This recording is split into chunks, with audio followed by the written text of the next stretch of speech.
Today, the title of this topic is, this little mini lecture, is Science and Technology as the Measure of Human Worth.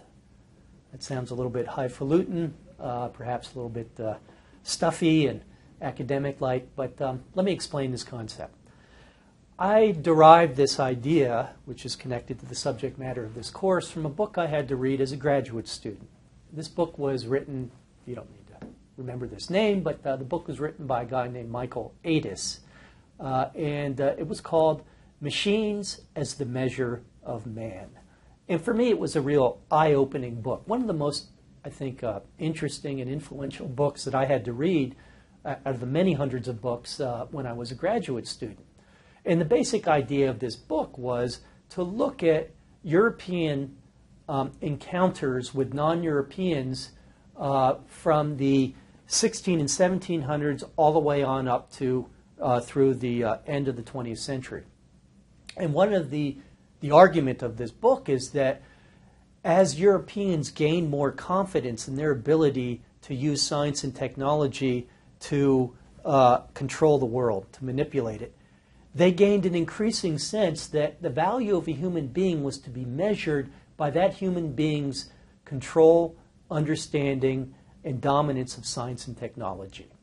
And that's why I say that that science and technology became a new way of measuring the value of a human being, beyond the sort of traditional religious measures. So we can say what the Europeans said when they encountered people in the New World or in Africa and Asia is that we can control and manipulate these machines. We can create new kinds of devices for measuring time, new kinds of devices for moving across space, like steamships, like railroads. We can create new kinds of textile plants that are vastly more productive than anything that had existed before.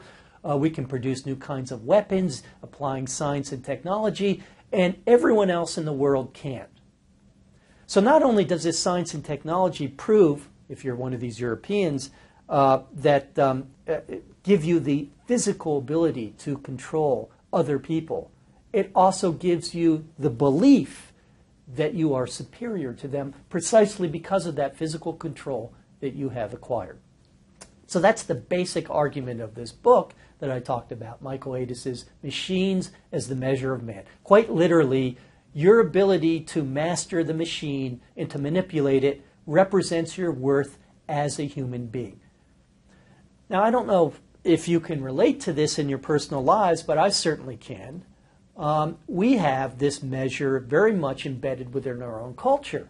You are a loser if you can't understand how to use the latest technology. In other words, your value as a human being is dictated by your ability to negotiate the latest technology. And I think this is what drives people to buy that latest iPhone, is that they feel that if they don't have that latest technology, that they're somehow less of a human being than someone that does.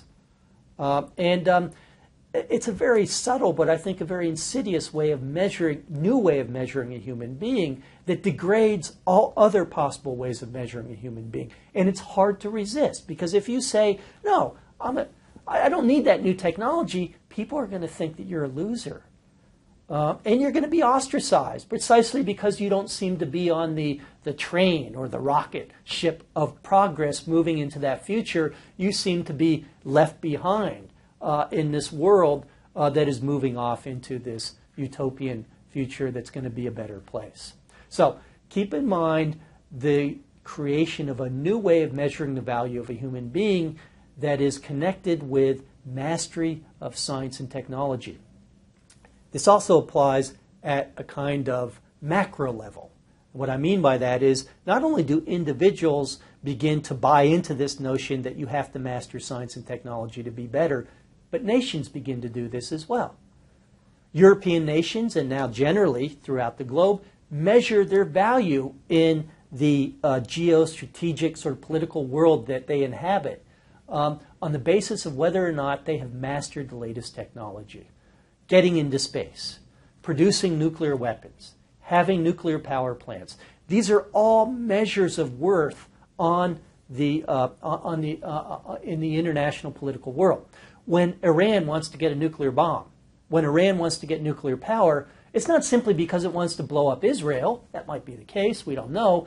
But it's also because it wants to do what we've already done, and that is prove that it has the right stuff to be truly modern. And in denying Iraq, or say North Korea, Iran, or North Korea, the development of a nuclear industry, of a nuclear bomb, we're basically saying to them that you don't have what it takes to be a legitimate member of the international community that masters science and technology. Only we have that, and therefore we are superior to you. So this idea of measuring the value of a human being operates at the level of individuals, but also at the level of nation states, and that sets into motion a kind of competition whereby nations develop new technologies not only because they need them, but because they also want to prove to the rest of the world that they have what it takes to be truly modern. And by the way, that can then be a driver of further development and proliferation of technology on the global scale.